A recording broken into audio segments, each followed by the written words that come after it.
Patricia Keller shoved the violation notice into my mother's trembling hands. "Improper outdoor storage," she said with a smug tilt of her chin. "You've been warned. If this continues, daily fines will apply." The paper crinkled in Mom's grip, and all I saw was her face collapsing into fear. Over boots, my father's boots. I stepped forward before Patricia could turn away. "You should know," I said quietly, steady enough that she had to stop and look at me. "Those boots belong to a man who helped build this neighborhood, and I'm not going to let you fine my mother for honoring him. If you've ever felt that surge of power when standing up to bullies, hit subscribe now. This showdown is about to become a masterclass in fighting back." Her smirk faltered, but only for a second. "Rules are rules, Mr. Ruiz. Everyone has to follow them." I shook my head slowly. "I'm Daniel, civil engineer.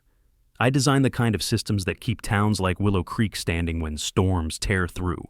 You think I can't handle a stack of bylaws?" My voice stayed calm, but the weight behind it made Patricia's hand tighten around her clipboard. The boots on that porch weren't clutter. They were the last thing my father left in place before the heart attack took him.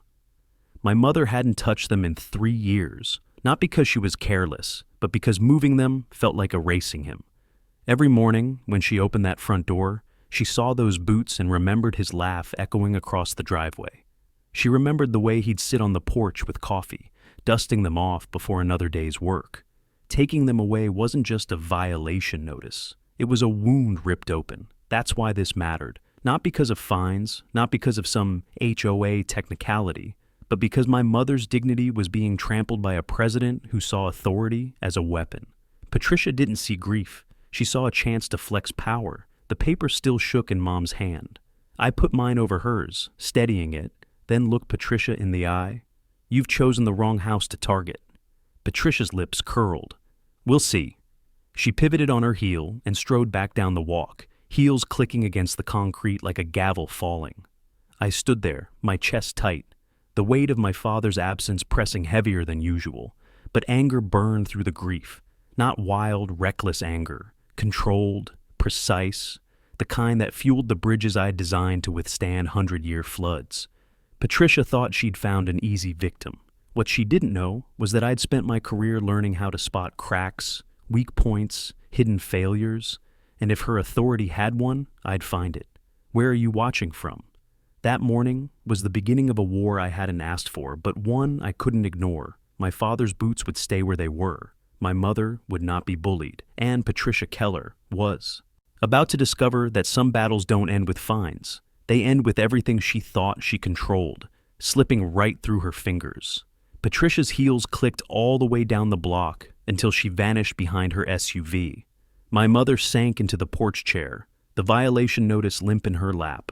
I stayed standing, scanning the neat row of manicured lawns that made up Willow Creek Estates. Everything looked perfect on the surface. Fresh mulch, trimmed hedges, matching mailboxes. But I knew better now. Patricia's rules weren't about keeping things beautiful. They were about keeping people afraid. It didn't take long to see the pattern.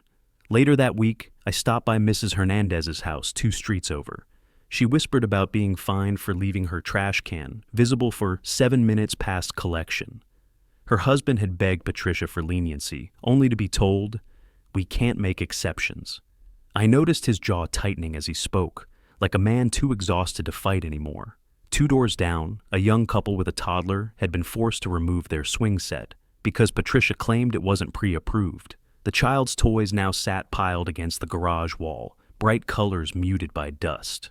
The father muttered something about unpaid fines adding up, and I saw the weight dragging him down. It became obvious. This wasn't just about my father's boots. Patricia had made a sport of picking off neighbors one by one, exploiting technicalities, issuing threats, piling fines until people broke. Fear kept them silent. Compliance kept her powerful. At night, I sat with Mom on the porch, the boots between us. She asked me quietly, "Maybe we should just move them, Daniel. I don't want trouble." Her voice was fragile, each word straining against years of grief. I leaned forward, elbows on my knees, staring at those boots. "If we move them, we're telling her she can erase him. Dad deserves better than that. You deserve better than that." The deeper I looked, the more I saw cracks in Patricia's foundation of power. Neighbors avoided her, yes, but they also resented her. When I mentioned her name, shoulders stiffened, eyes narrowed, conversations dropped into whispers. They weren't loyal. They were trapped. One evening, walking back from the mailbox, I spotted Patricia again. She was standing in front of the Carter's house, clipboard ready, barking about excessive seasonal decor. Her voice carried, shrill and commanding, while Mrs. Carter's hands twisted nervously in her apron. A child's laughter drifted from the yard, abruptly silenced when Patricia raised her pen. It was theater. She knew the neighborhood was watching. I didn't confront her then. I just watched, memorizing every detail. The way she used timing to humiliate, the way her gaze dared anyone to interfere. My engineer's brain cataloged it all. Systems fail when you overload them. People fail when you expose their flaws under pressure. Mom asked why I was suddenly pacing the kitchen at midnight, why I filled legal pads with notes and sketches. I didn't tell her yet, but I was charting Patricia's abuse like a structural engineer, maps stress points. Every unfair notice, every arbitrary demand. It was all data, and patterns always told a story. The neighbors were weary, but they weren't broken. I saw it in the way Mr. Hernandez clenched his fists, in the way the Carters avoided Patricia's eyes but muttered afterward, in the way kids whispered that the bootman's son is back. They were waiting for someone to push back first. I realized something chilling. If I failed, Patricia would crush Mom completely. But if I won, it wouldn't just free her. It could free all of them. The stakes weren't just personal anymore. This was about dismantling a system of fear, one brick at a time. I tightened my jaw, watching Patricia's SUV glide past our driveway again, her eyes flicking toward the boots like a hunter checking a trap. She thought she'd already won, but she didn't know I was building something stronger than any bridge I'd ever designed, a plan that would collapse her authority at its weakest point. The next HOA board meeting was held in the small community clubhouse, a squat brick building that smelled faintly of lemon cleaner and stale coffee. Fluorescent lights buzzed overhead as I walked in, a stack of notes tucked under my arm. Mom had wanted to come, but I told her it was better she stayed home. This was my fight now. Patricia sat at the head of the folding table, clipboard and gavel laid out like weapons. Her smile was thin, rehearsed, the kind that carried no warmth. Around her, the other board members shuffled papers or avoided eye contact. But one man caught my attention. Marcus Hill, mid-60s, gray hair combed carefully back, sat 2 seats down. He wore a tailored jacket despite the summer heat, and his hands tapped nervously against a closed folder. When Patricia spoke, his eyes darted to her, then down to the table, as if he was both loyal and ashamed. Patricia launched into the agenda, rattling off landscaping approvals and mailbox paint colors. When she reached compliance violations, her tone sharpened. The Ruiz household has been issued a repeat notice. Non-compliance continues. Fines have been authorized. She glanced at me, a small, victorious tilt to her chin. I felt the room shift. Some neighbors leaned forward, curious. Others glanced away, unwilling to be caught in Patricia's crosshairs. I let her finish, then stood slowly. Those boots aren't clutter. They're my father's. You're finding a widow for honoring her husband's memory. That's not compliance. It's cruelty. A murmur rippled through the crowd, soft but audible. Patricia's smile tightened. Rules apply to everyone. Sentiment doesn't change bylaws. That's when I noticed Marcus, his fingers stilled. He looked at me, then quickly backed down. His lips pressed into a line, jaw tight, like he was holding back words. I recognized the conflict in his posture, shoulders drawn inward, eyes restless, the way guilt weighed heavier than pride. Patricia moved on briskly, eager to crush the moment, but Marcus cleared his throat. The sound was quiet, almost hesitant, but enough to draw eyes his way. He didn't speak. He only adjusted his glasses, shuffled the papers in front of him, and glanced my direction before sinking back into silence. It was nothing technically, but to me, it was everything. The engineer in me read him like a blueprint. His hesitation was a crack in the board's facade. He knew something, and it was eating at him. After the meeting adjourned, Patricia was swept into a circle of loyalists, her laughter brittle and forced.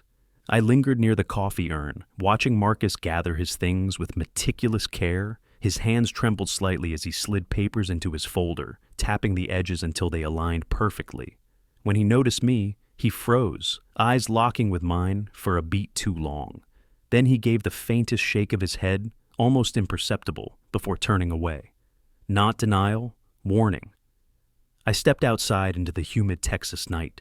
The cicadas buzzing loud in the trees. My chest was tight, not from defeat, but from certainty.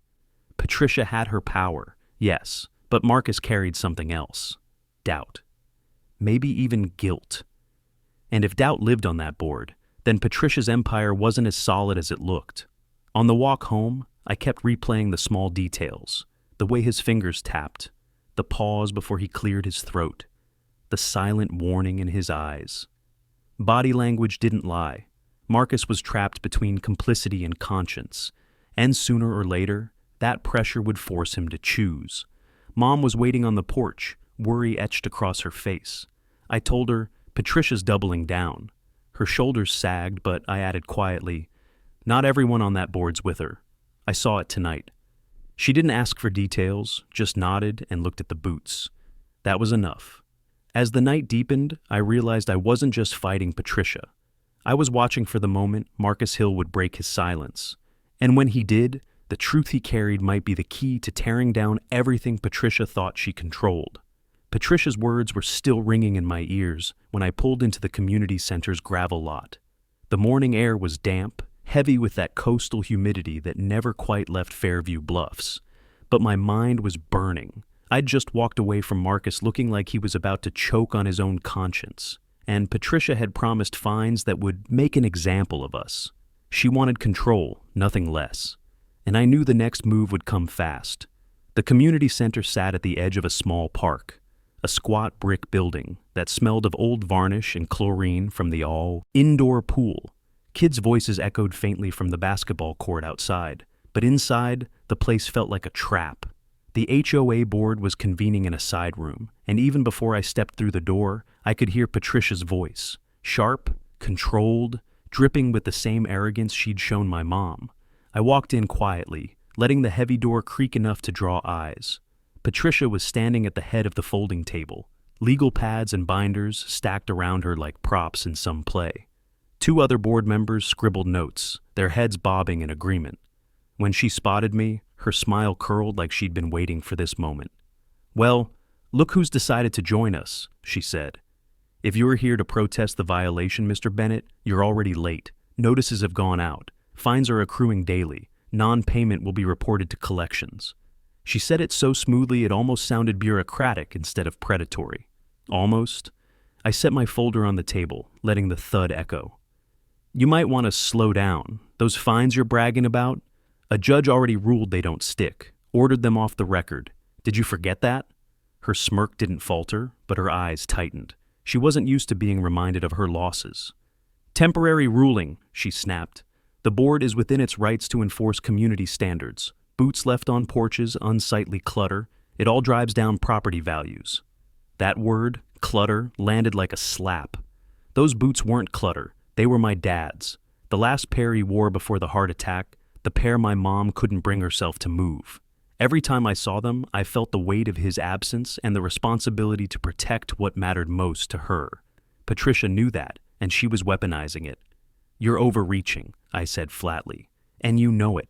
This isn't about property values. It's about control. And you're going to find out soon enough that some authorities don't look kindly on harassment dressed up as policy." The other board members shifted in their seats. One of them, an older man with thinning hair, cleared his throat but didn't speak. Patricia, sensing the cracks, slammed a binder shut. "You can posture all you want. Until dues are current and violations corrected, this board holds the power. Maybe you think your little engineering background gives you leverage. It doesn't. Rules are rules." That was the moment I realized her strategy. She wanted me to snap, to come at her with raw emotion so she could paint me as irrational. But I had seen systems crumble under pressure before. The trick was patience, finding the weak point and letting the weight do the rest. I leaned forward just enough to let her feel the heat in my stare. "Patricia, you keep saying rules, but you're forgetting who enforces them. And I don't mean you. There are regulators, inspectors, and judges who've got a lot. More weight than this board ever will. You push this, you'll invite attention you can't control." Silence spread across the table like spilled ink. Patricia's jaw tightened, but she didn't fire back. Not immediately. Instead, she gathered her papers with brisk, almost frantic precision. "Meeting adjourned," she declared, avoiding my eyes. The others stood, shuffling awkwardly. Marcus wasn't there, but I thought of the way his face had twitched last night.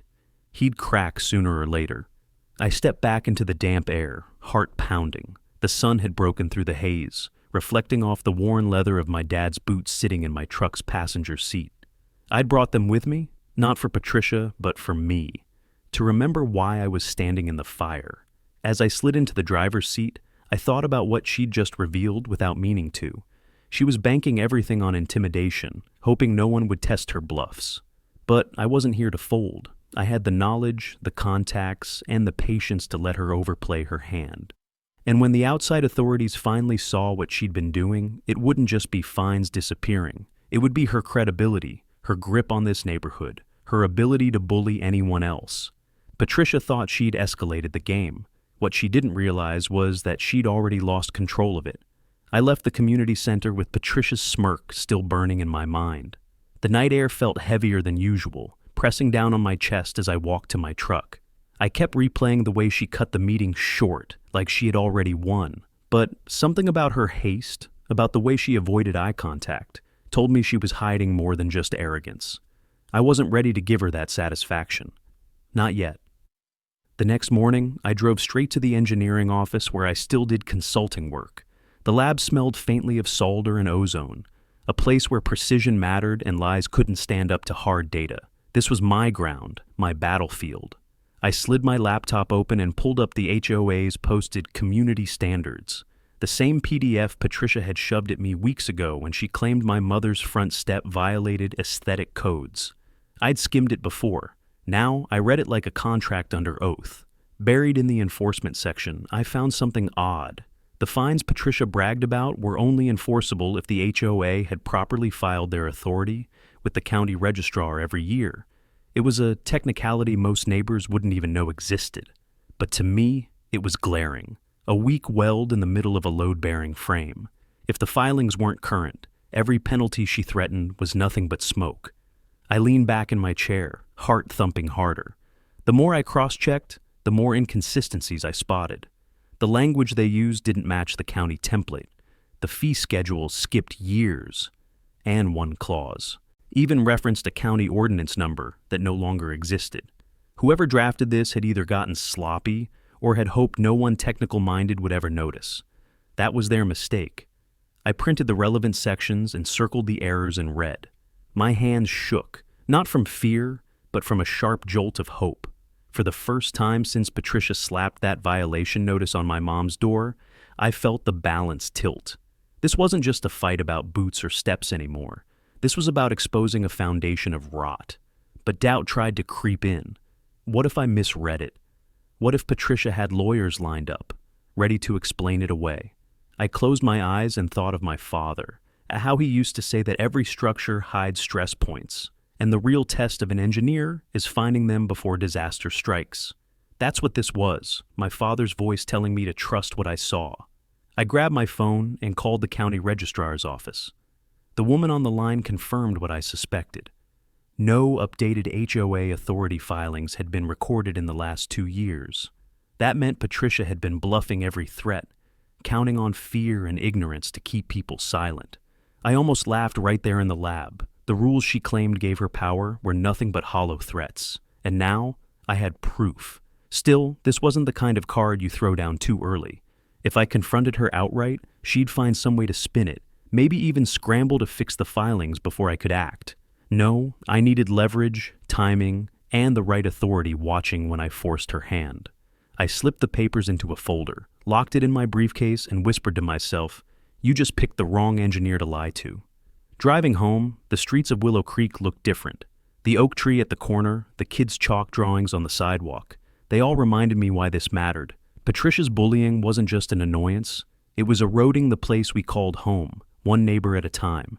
If she could scare my widowed mom, she could scare anyone. And that thought settled it for me. I wouldn't just fight for us, I'd fight for all of them. Where are you watching from? I promise you. Patricia has no idea the storm she just invited. I pulled into my mom's driveway just as the sun dipped low, painting the houses in a rust-colored glow.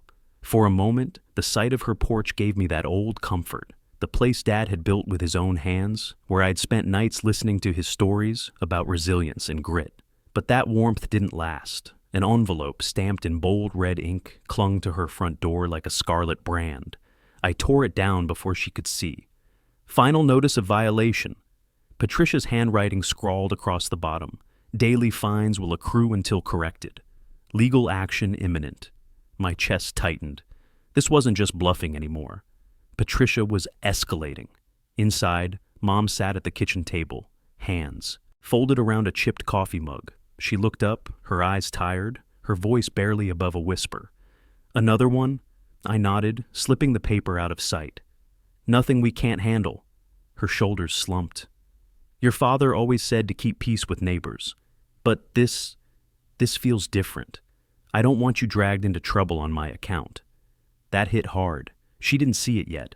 How Patricia wasn't just targeting her, but using her as leverage to cow the whole neighborhood.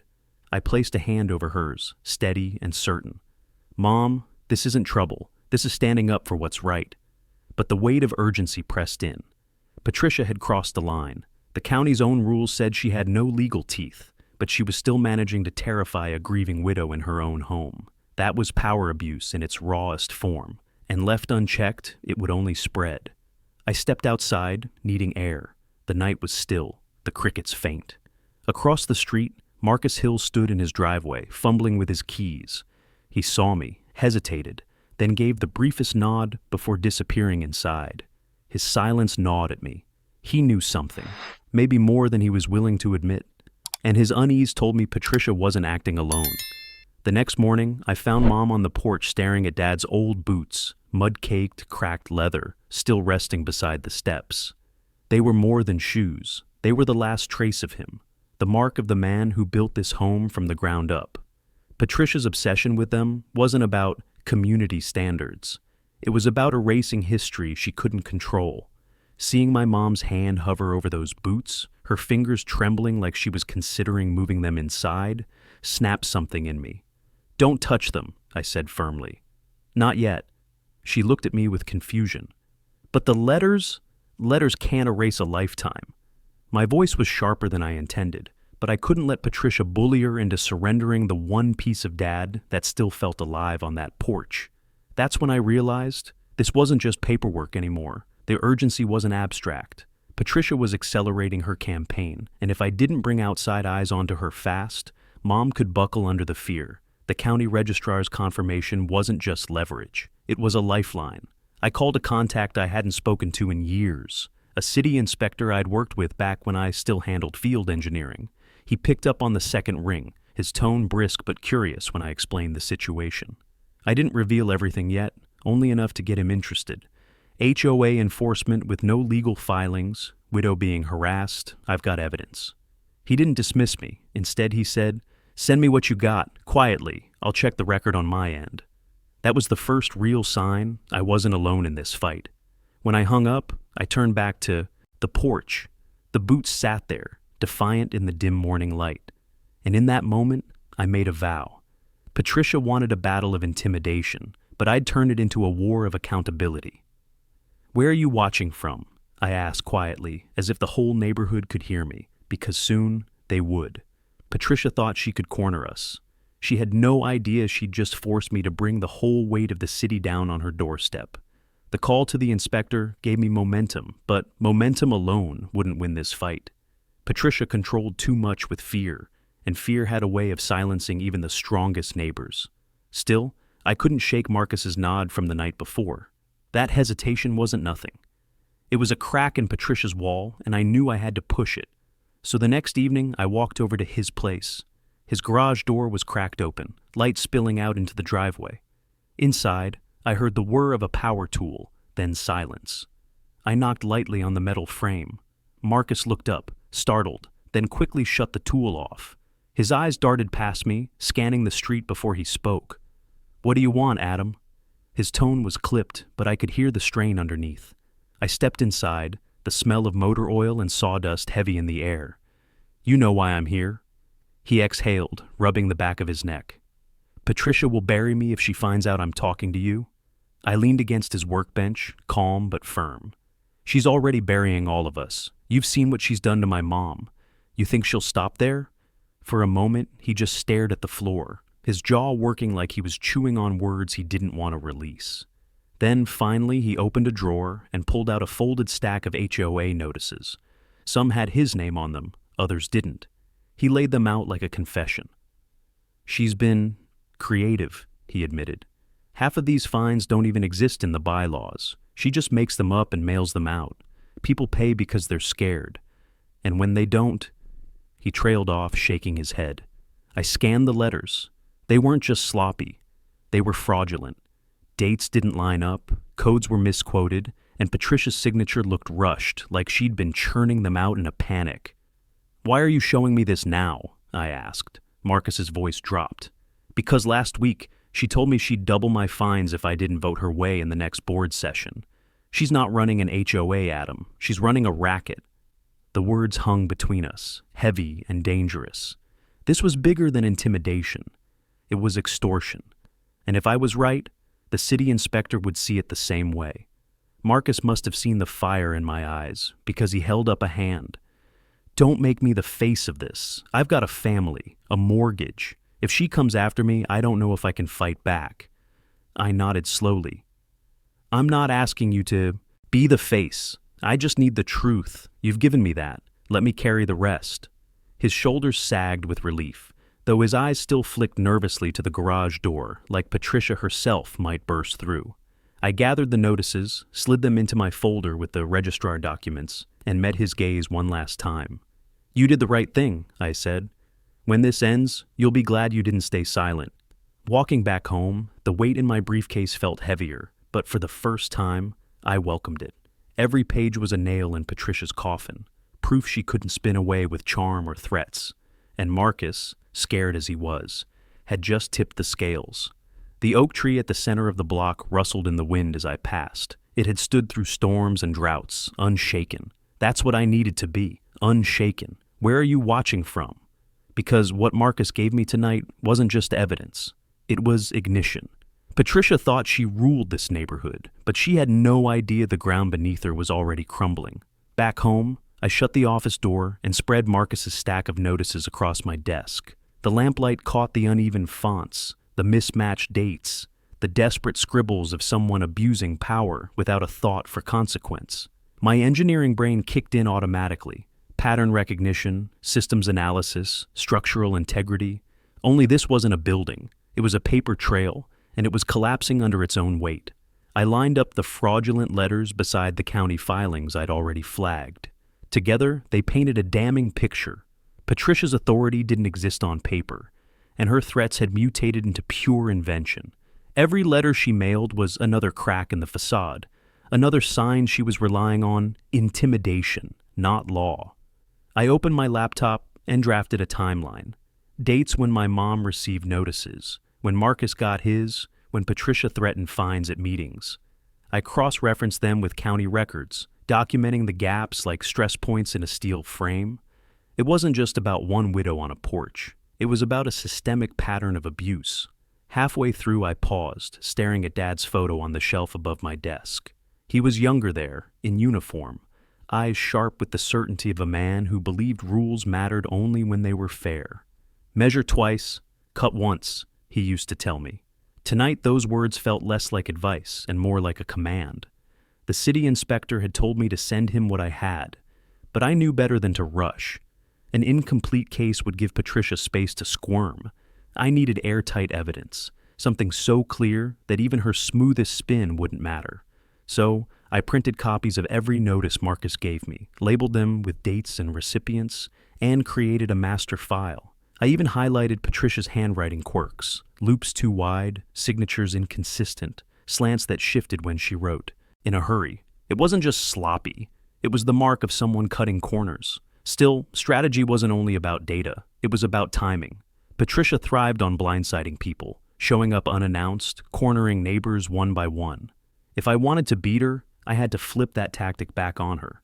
I leaned back in my chair and considered the next move. The inspector could review the documents and verify the lack of filings. But what would really hit Patricia was exposure in the one place she thought untouchable, a board meeting under watchful eyes. I imagined her smug expression cracking as the inspector raised questions, as neighbors whispered, as the facade she built collapsed in real time. The idea didn't just excite me, it focused me. My phone buzzed with a text from Marcus. "You didn't get this from me." Attached was a photo of Patricia's car parked outside another board member's home, time-stamped late at night. Collusion. She wasn't just freelancing. She was pulling strings in the dark, shoring up allies before the storm hit. That photo sealed it. Patricia wasn't careless. She was calculating. But calculation cuts both ways. I replied with a single line, "You'll stay out of sight. Leave the rest to me." Then I called the inspector again, this time with confidence in my voice. "I'll be sending over a full dossier within 24 hours, I told him. Not just proof of expired filings, but fraudulent notices, extortion patterns, even witness accounts. It's airtight. He paused, then said, "If it's as strong as you claim, I'll be at your next board meeting, quietly. Don't tip your hand until then." Perfect. Exactly the kind of outside authority I needed. Walking straight into Patricia's den when the moment was right. I closed the laptop, the glow fading into darkness.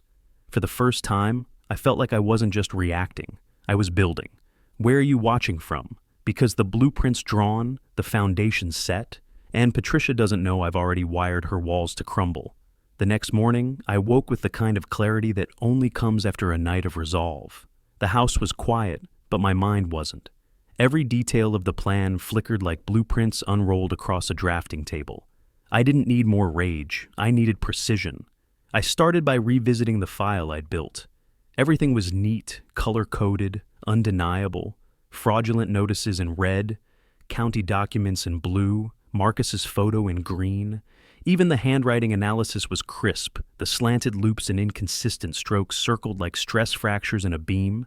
I didn't just want evidence. I wanted a structure so sound it could hold under Patricia's inevitable storm of denial. But evidence alone wouldn't win. Exposure had to happen under the right conditions. Patricia's power wasn't just in her fake letters, it was in the theater she created. She'd raise her voice, glare, lean in so close, neighbors, froze instead of fought back. I'd seen it. My mom had lived it. That fear was her foundation. If I wanted to topple her, I had to replace fear with certainty. So, I reached out, quietly. I called Evelyn, the retired teacher who lived 2 streets over. She'd once told me in passing how Patricia fined her for a lawn ornament that clashed with the neighborhood aesthetic. Evelyn had paid because she didn't want trouble. When I told her about the expired filings, her voice trembled. "You mean, she never had the right?" "That's exactly what I mean," I said. "But I don't need you to confront her. Just bring your letter. That's it." By noon, Evelyn dropped off a manila envelope with not just 1 notice, but 3. Each was typed on the same template Marcus had given me, signatures shaky and dates inconsistent. My file was growing into a fortress. Later, I stopped by the Martinez family. They'd nearly lost their home after Patricia stacked late fees onto a payment they had already made. When I explained the scheme, Carlos shook his head slowly, anger flashing behind his eyes. "I thought I was the only one," he said. "She counted on that, didn't she? Kept us all thinking we were alone." "She did," I replied. "But she's about to learn we're not." By evening, I had 6 neighbors' notices copied and logged, each one strengthening the spine of my case. Every testimony, every envelope, every date was another nail in Patricia's coffin, but I knew better than to get complacent. Patricia wasn't stupid. She'd feel the shift, the way pressure changes before a storm. And if she sensed I was building something, she'd strike early. Sure enough, just after dark, my phone rang. An unknown number. I answered anyway. "Mr. Harris?" Patricia's voice oozed through the speaker, calm but edged.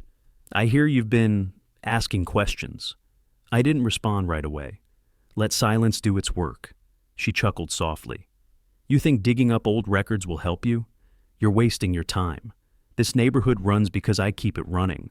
People don't care about paperwork. They care about peace, and you're disturbing it." My grip on the phone tightened. Peace built on fear isn't peace, it's fraud. A pause, then her tone sharpened. Careful, Daniel. You don't want to make an enemy of me. I already have, I said, and hung up. For a moment, I just stood there, chest pounding. That call wasn't a threat, it was confirmation. She knew I was close, which meant the timing was perfect. I opened my laptop and messaged the inspector. Board meeting confirmed. File will be ready. Witnesses lined up. His reply was quick. Good. I'll be there. Quiet. Don't flinch. I leaned back, exhaling slowly. The trap was set. Patricia thought she was intimidating me into silence, but every word she spoke only tied the knot tighter around her own neck. The stage was nearly ready. Evidence. Organized. Witnesses willing. An inspector waiting in the wings. And Patricia, arrogant enough to walk right into the spotlight. This wasn't just preparation anymore. It was construction, and when the moment came, the entire neighborhood would see exactly what she'd built, and how easily it crumbled. The inspector's office smelled like toner and municipal coffee. Fluorescent lights hummed, printers coughed, clerks murmured. I set my folder on the counter and felt the first real weight of what I was carrying. Teresa met me in a small conference room, practical, precise, someone who treated codes like doctrine. She opened my packet, scanned the registrar printouts, Marcus's notices, the timeline. The gaps were plain as missing rivets. "This is serious," she said. "If filings are missing, that undermines any fines." We went through the stack item by item, mismatched ordinance numbers, signature inconsistencies, dates that leapt and skipped. Teresa asked questions that pulled loose threads from a stitched argument.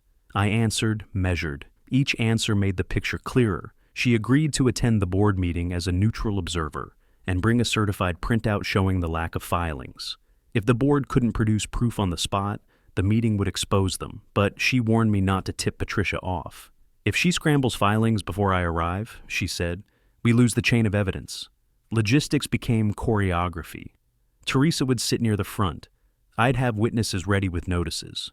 Marcus would provide a written statement, but stay in the shadows. Evelyn and the Martinez family would present in person. I'd hand Teresa my folder at the right moment, and she'd produce the registrar's time-stamped copy.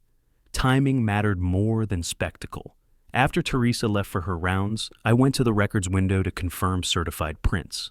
The clerk typed, then slid a stamped sheet across my palm. No filings recorded in the past 2 years. The seal felt small and bureaucratic, but in that room, it felt like a sledgehammer. Armed with that confirmation, I visited neighbors. Evelyn's hands trembled as she held her notices. Carlos Martinez balled a fist and cursed under his breath. Each person I spoke to added a thread to the case, another pattern of fabricated fines, another story of quiet panic. They weren't ready to lead, but they were willing to be witnesses. That was enough. I arranged practical details, recorded copies of notices, extra sets of documents for Teresa, an index of examples lined up by date. I mapped seating so the inspector could be called on without noise. I planned Patricia's likely counters, last-minute filings, claims of oversight, or attempts to discredit neighbors. For each, I had contingencies, certified timestamps, and multiple witness attestations. That night, at my desk, I rehearsed the handoff. No grand speeches, just the exchange of records and the quiet authority of public documents. I pictured Teresa sliding the registrar printout across the table and the room going still. I pictured Patricia's practiced smile faltering as neighbors began to speak. There was tension. Patricia could still try to bully people. She might file documents at the last minute or smear witnesses. But with Teresa's presence and certified records, those options would be risky, transparent, and likely futile. The next days blurred into precise tasks. I printed extra certified copies, bound them with numbered tabs, and left a duplicate set with Teresa. We agreed on an arrival window, early enough to verify records, late enough to prevent a scramble. I texted Marcus. He promised a written statement. Evelyn and the Martinez family confirmed they would attend and bring their original notices. I asked the clerk to post the meeting time, ensuring neighbors could see the boards pure. On the night before, I checked each timestamp twice. I rehearsed quietly, the handoff of documents and the order witnesses would speak. There was nothing glamorous about it, just discipline. The strength of a process is in repetition. When Teresa spoke, she'd speak with records behind her, and that would change the room's temperature. I closed my briefcase and felt the steady weight of what was to come. I taped the folder shut. In the county lobby, I paused and looked at the seal etched into the glass. It felt like a promise. Process, procedure, a check on unchecked power. Execution mattered now. A quiet inspector, prepared witnesses, and timing that didn't give Patricia room to breathe. When the board meeting began, it wouldn't be her stage. It would be the board's reckoning. The community center buzzed with the low murmur of folding chairs and shuffling papers. The board table sat elevated on the small stage, 5 members in neat rows, Patricia at the center like a conductor waiting for her cue. She wore a blazer too sharp for the room, her smile stretched wide enough to conceal the cracks. Neighbors filled the seats behind me, faces tight with worry, some arms folded, some clutching notices like lifelines. The air smelled faintly of dust and anxious coffee. Patricia tapped her gavel. "This meeting will come to order." Her voice carried the smug tone of authority. She launched into her usual cadence: dues, maintenance, a passing mention of non-compliant properties. The audience shifted, murmurs rising like the start of a storm. I sat still, folder resting on my lap, waiting for the moment. When she invited community concerns, Evelyn was the first to stand. Her voice shook, but she held up her notice. "You find me for a gate I don't even have." A ripple moved through the crowd. Patricia dismissed her with a smirk. "All violations are documented. Next." Carlos Martinez stood, broad shoulders squared. "My family got fined for solar panels that were approved 5 years ago." Patricia's smile thinned, but she waved him down. "Records show," she started, but I rose before she could finish. I walked to the front, folder under my arm. "If records show that, Patricia," I said, steady and calm, "then present them now." The room hushed, eyes darting between us. Patricia blinked, then laughed lightly. "We don't cater to theatrics." I turned, opened the folder, and handed it to Teresa, who sat quietly near the front. She rose, clearing her throat, the weight of her presence unmistakable. "I'm Teresa Clark, Municipal Code Inspector. These are certified registrar records." She held up the stamped sheets. "They show no filings for violations in this neighborhood in the past 2 years. The silence broke into gasps and whispers. Patricia's mask slipped for a fraction of a second, jaw tightening, eyes narrowing, before she forced the smile back. "There must be an oversight," she said quickly. Teresa laid the papers flat on the board table. "Oversight doesn't erase the absence of filings." Her tone was measured, impartial, undeniable. Neighbors rose one by one, voices steadying as they spoke. Evelyn again, stronger this time. "You lied to us, Carlos. You forged our fines." Each statement landed like another stone in a growing pile. Patricia's fellow board members shifted uncomfortably, eyes flicking toward her, then toward the inspector. The room had turned. Authority had moved. Patricia tried one last pivot. "These homeowners don't understand procedure. We have discretion." I cut in, quiet but sharp. "Discretion doesn't mean fabrication, and you just got caught." The applause that followed wasn't thunderous, but it was steady, growing, a rhythm that made Patricia's face tighten even more. Teresa leaned closer to the microphone. "Given the circumstances, I'll be forwarding these findings for official review. Until then, any pending fines are invalid." The words landed like a gavel strike more powerful than Patricia's own. The board members glanced at each other, unease written on their faces. Patricia sat frozen, smile rigid, the room no longer hers. I turned to the crowd. "If you've ever been threatened into silence, tonight proves one thing: truth has weight, and it holds up." The applause swelled louder, neighbors standing, some clapping, some shouting words I couldn't make out over the surge. For the first time, Patricia had no script. Her silence was louder than the room's roar. I asked, steady and clear, "Where are you watching from?" The question carried through the hall, a bridge between this small room and the thousands who'd see it beyond.